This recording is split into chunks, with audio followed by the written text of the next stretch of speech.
Welcome back to the Keeping It Real with KC podcast. I, of course, am your host, KC Phoenix. And yeah, so I haven't done a web camera recording from my laptop in a minute. The reason I'm doing that, for those who more than likely already know, I'm in the process of doing the money reading. So I already have the first reading laid out on my table, so I didn't want to move things around. So I was like, okay, let me come in the other room and do this collective reading here. So yes, the money readings are coming. The love readings are already up. The general readings are already up. Also, shout out to the people who have been leaving feedback on the Spotify podcast. I noticed that for the Taurus reading. Thank you very much. I appreciate it. I'm glad that it resonated with you. Also for the Pisces reading as well. It was the Taurus reading, no more Mr. or Mrs. Nice Taurus, whoever left that feedback, because I don't have it in front of me right now. Thank you for doing that. Also for the Pisces reading, the use all of the elements, I think was the title of the reading. Something about elements, because one element, other elements were missing, focused on one. So yeah, because I think it was like fire, earth, and air were what were coming out, and those were what were the elements not being used, those the characteristics of those elements. So somebody left a comment on that. I'm glad it resonated with you as well. Thank you to everyone who's been supporting the podcast. As you can tell, I'm recording this at 11:29 at night. My upload schedule has been kind of sporadic lately. Usually it's more consistent. I'm getting back into that energy, but it may be consistent at different times, long as I'm uploading something. So here we are with the collective reading. Let me tell you, one thing I love about this deck is that this deck is so messy. It's so fun though. It's the What's the Tea Spill deck is the deck. Now for clarification, I had to pick a tarot deck. For those who don't know, I go by what I'm drawn to. I'm just not like, oh, let me just pick one of my, tons of decks that I have. I was looking over because my deck's actually over to the left of me. I was looking over them like, okay, do I want to use that one? Do I want to use that one? And then I had seen this one, which is the Black Tarot. And it was there. And I was like, you know what? I haven't used that in a minute. And it is kind of calling out to me. So I go ahead and I pick it. All right. So I picked the Black Tarot. And I always check the bottom of the deck because I'm curious. I'm like, okay, what's at the bottom of the deck? What's the energy? Guess what was at the bottom of the deck? The Ten of Pentacles. I kid you not. Now, this is the kicker. If you notice on here, if you look at the card closely, for those of you watching, if you see there's only 5 pentacles. But this is the 10 of Pentacles. It's a family together. Everyone can eat as much as they want. They're happy, they're healthy, so on and so forth. But there's 5 pentacles up here. There aren't 10 pentacles up here. Now, one thing that came to me is that for some of you, I feel like it will be a rags to riches, like it will be a sudden acceleration of elevation, is what I feel for some of you. Obviously not for all of you. Take what resonates, leave what does not. And the card that was under the Ten of Pentacles, because something told me to look at it, looked at it and found out it is the Ace of Pentacles. The Ace of Pentacles, which confirms my thought on, okay, there will be a sudden change. The Ace of Pentacles is something new coming in. Both Pentacles. And mind you, with the Ten of Pentacles, when it starts over again, it's the Ace of Pentacles. But for this, I feel this Ace of Pentacles will carry you to the Ten of Pentacles. Now, let's go ahead and get into this reading. And this should be about maybe 20 minutes or so, give or take. All right. So we have a lot of hating going on. First card that came out is Spiritual Hater. And it says, hating on your beliefs. Not liking that you're untraditional, uncomfortable with your spirituality. So they're uncomfortable. Some people might not like that you're not traditional. They're uncomfortable with your spirituality. Some of you, I'm telling you right now because this is what I'm hearing in my head. For some of you, they don't like that you have faith. Where for people who don't have faith, it's hard for them to relate. You know what I mean? if something seems like dire, like it's a crazy circumstance, and it seems like there's no hope, there is no way to come out of it good, they are the type of person that will focus on the negative instead of staying hopeful about the positive. The reason that it's difficult for them to stay hopeful about the positive is because they're not connected spiritually. They don't have that connection to the divine. So because they don't have that connection, it's harder for them to stay hopeful and keep faith. But with you, when you're around this person, because you may be the type that is like, oh, it'll work out. Oh, we'll just have to keep going. We'll have to keep trying. Where you're sort of looking at it as a glass half full instead of a glass half empty. That throws them off. And they don't like that. Also, something just said to me, they don't like how things work out for your good. What they may have been. Now, I don't know who this person is. You know better than me. Because again, as I always say, you know your story better than I ever could. I feel like this person has known you for a while. I don't feel like this is somebody that you met 3 weeks ago. I feel like this is someone who has observed you over time. And through their observations, they have seen how many obstacles you have overcome. But based off of their logic, you shouldn't have overcome those obstacles. Because again, they can't process faith and hope in things working out. So in their mind, analytically, they're like, oh, there's no way they can overcome those odds. And then you overcome the odds. And it's like, wait, what? So it's that type of thing. Now, second card to come out says woke. It says being aware, knowing what's going on in the community or in humanity.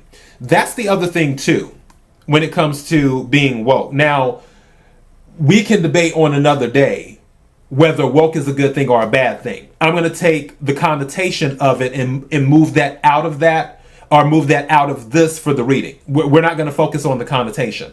We're just focusing on being aware is what we're focusing on.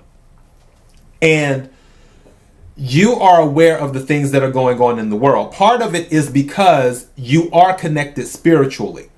And that spiritual connection gives you more of a, it's in my head, I'm trying to get it out, just bear with me.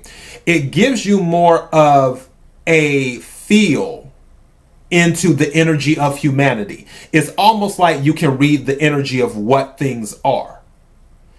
And with this person, that is more than likely another thing that they just don't like about you. Or it could be people, but I kind of feel like it's a person. It's just another thing that they don't like about you. Is how you are connected, how you have your finger on the pulse of what is happening in the world. And also something said in your environment too. Like, if in your neighborhood, you might know something before that person does or whatever, or on the job, you may have information before that person does. They may not like how connected you are. And I just heard one of the reasons that you're connected is because people depend on you. All right. And then the other card that came out is evidence. Evidence.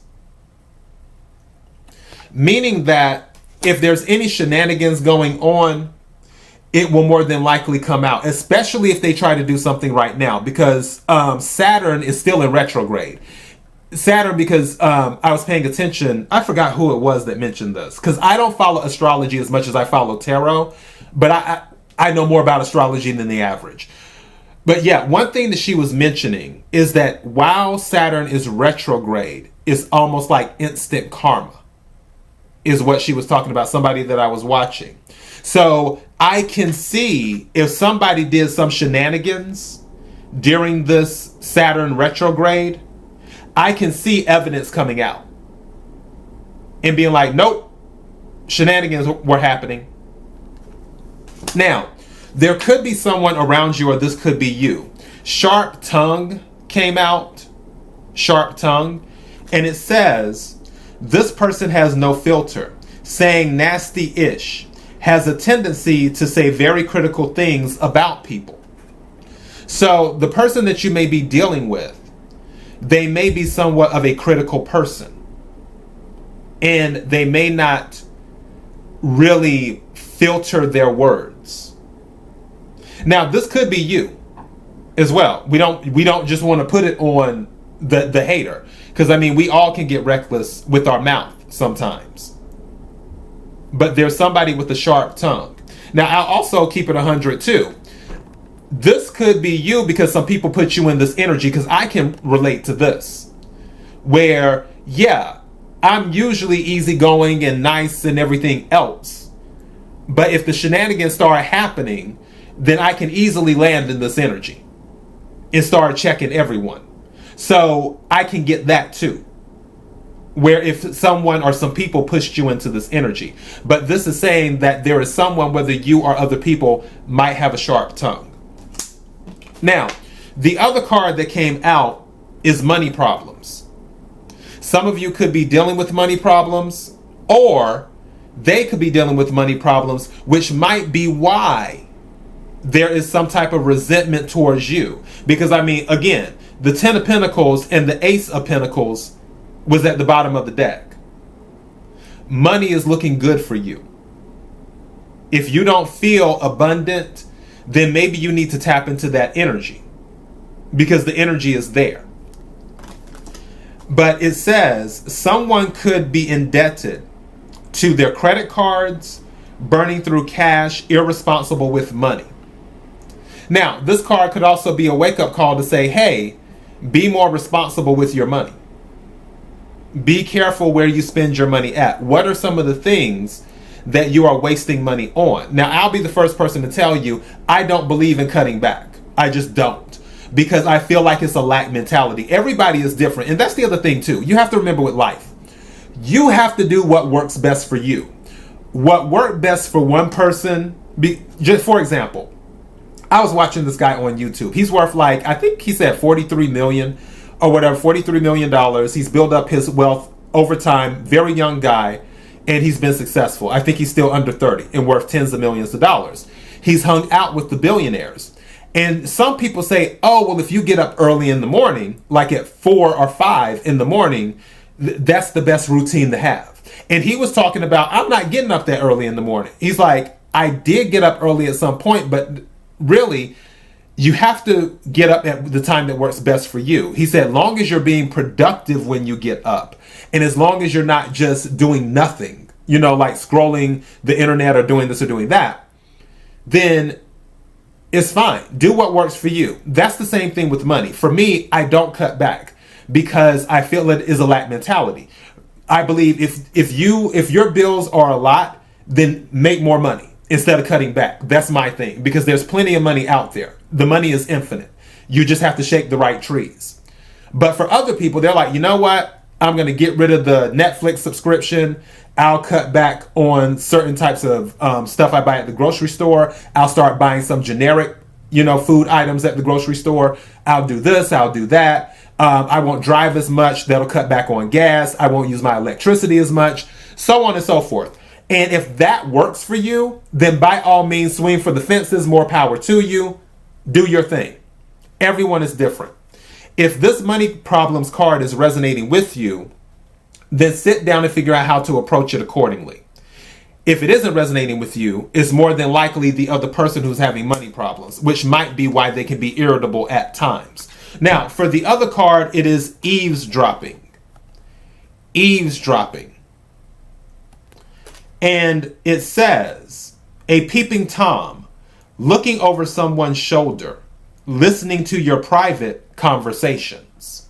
So there may be someone listening to your private conversations. Also, they may be checking your social media. It's kind of interesting because one of the cards that came out is the Daughter of Swords or Knives in this deck. And anything with swords energy, thoughts and communication, especially with the son or the daughter, because that gives me page energy, can be about spying. It can be about looking into things. Now, something said to me, some of you are actually spying. Again, take what resonates, leave what doesn't. Some of you are actually doing the spying. But also some people may be spying, or someone may be spying on you with that. Again, air energy, Aquarius, Libra, Gemini could be the one that is spying. One of the other cards that came out, it was at the bottom of the deck, is hater. So this is hater 2 times, because at the beginning, the spiritual hater came out. So they're hating on your spirituality. And then at the bottom of the deck, the hater card came out. So there's definitely some type of quote unquote hateration towards you. Unless this is you hating on someone else, but I'm not getting that. I don't believe I attract those type of people in this particular podcast. So I'm not getting that. I feel like this is someone hating on you. It says, wants to knock you down. Hold on. I need where is my other phone? My other phone somewhere else. Okay, bear with me as I read this, because I need the lighting. Wants to knock you down to size. A person that simply cannot be happy for your success. Points out your flaws to make them feel better. So that's what's going on with that. When you do well, they don't see it as, oh, let me be happy for this person. They feel like a win for you is a loss for them. That is the type of energy they stay in. Also, what was under the hater card was confident. That's another reason that they hate you. They can't stand that you're confident. They can't stand that you own who you are. And that might be where the other thing is coming in too. Where this person can't be themselves because I just feel like they're not a people person. I really do. I feel like they're not a people person. And quiet as it's kept, I'm not a people person either. Even though I seem to get along well with people for the most part and have conversations and be social and stuff. But honestly, I'm not really a people person. Just not. So I can get it. But what they don't like is that you own who you are. It's sort of like take me as I am or not at all. Because you don't care about what other people think. That's the difference. That's why you're confident. Because you're like, okay, well, whether you like me or not, I'm still awesome. You know, I'm still a great person. I'm still talented. I'm still high value. And they can't deal with that because they're afraid of what people will think if they see the real them. If they are truly themselves, if they take off all the mask and everything else, they're afraid what people will think. Now, for other cards that came out clarifying, the 7 of Wands came out. And isn't it something how in this particular card, you notice how that looks like incense, like sage or something like that is burning and the smoke is keeping them back? Maybe some of you recently saged your house or something, or you're getting into saging more.